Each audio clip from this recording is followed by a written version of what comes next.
di Q&A. Sebelum nanti saya lempar ke panelis, saya mau tanya dulu. Menurut Ernest tuh komika yang aktingnya paling keren? Siapa Ernest? Kalau dari pengalaman saya sih sejauh ini dalam konteks film-film imajinari mungkin Boris Bokir. Boris Bokir ya? Boris Bokir. Oh, nah bicara soal Boris Bokir nih, ini jawab singkat ya, sesingkat mungkin. Boris Bokir atau Oki Rengga? Secara acting?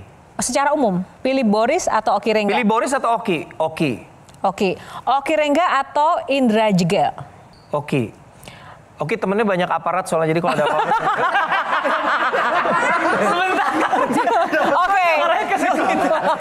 Oke, kita minoritas cari aman aja lah.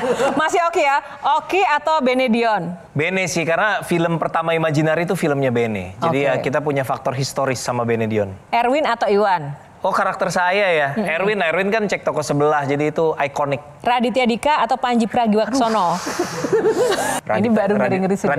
Radit. Karena Panji udah terlalu narsis sih, udahlah Radit aja. Ngenes atau imperfect? Waduh, ini jahat banget nih. Yang satu buatan dia. Satu film gue, satu film bini gue. Iya itu makanya. Kalau secara sentimental pasti Ngenes karena film pertama, tapi secara crafting, secara filmmaking, imperfect film terbaik saya menurut saya. Ya, gitu. Kalau hanya ada dua pilihan. Imperfect deh. Biar tidur aman. Biar kebagian selimut. Kebagian selimut ya. Oke, G, mau nanya apa ke Ernest? Yang gue penasaran gini, Nas. Lu tuh ingin dikenal sebagai apa sih? Gua ingin dikenal sebagai orang yang berdampak. Pokoknya dimanapun saya berada, saya memberikan dampak baik tentunya ya. Kalau enggak, buat apa kita hidup gitu? Dimanapun kita ada nggak ada kita nggak ngaruh. Jadi pengen berdampak baik, berdampak baik. Saya senang pengalaman Ernest dari tidak tahu diajak oleh orang jadi tahu. Lalu kemudian dia tularkan lagi kepada gengnya ini.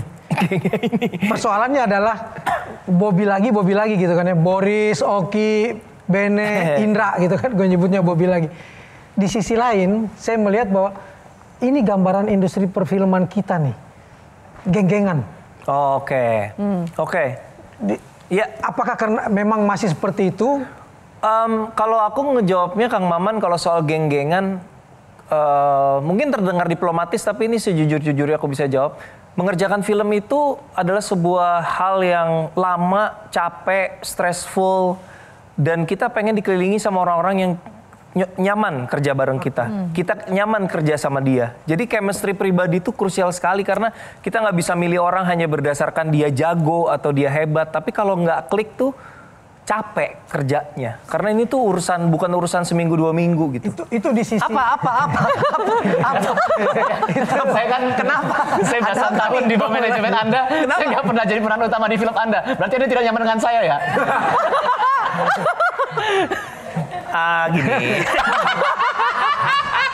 Tapi kan sering ada di film saya walaupun bukan pemeran utama. Itu di sisi positifnya geng-gengan itu. Menurutku iya. Saya pernah di rumah produksi dan lain sebagainya. Ada sisi negatifnya geng-gengan.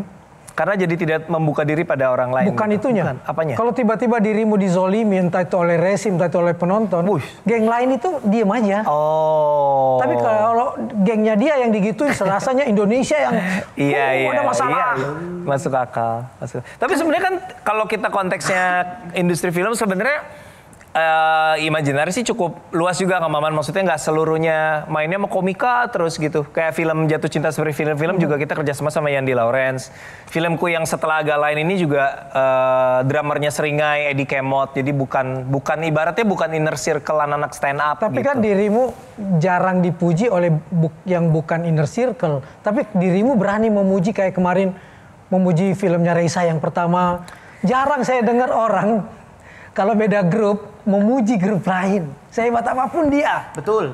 Saya tidak hidup untuk pujian, Kang Maman.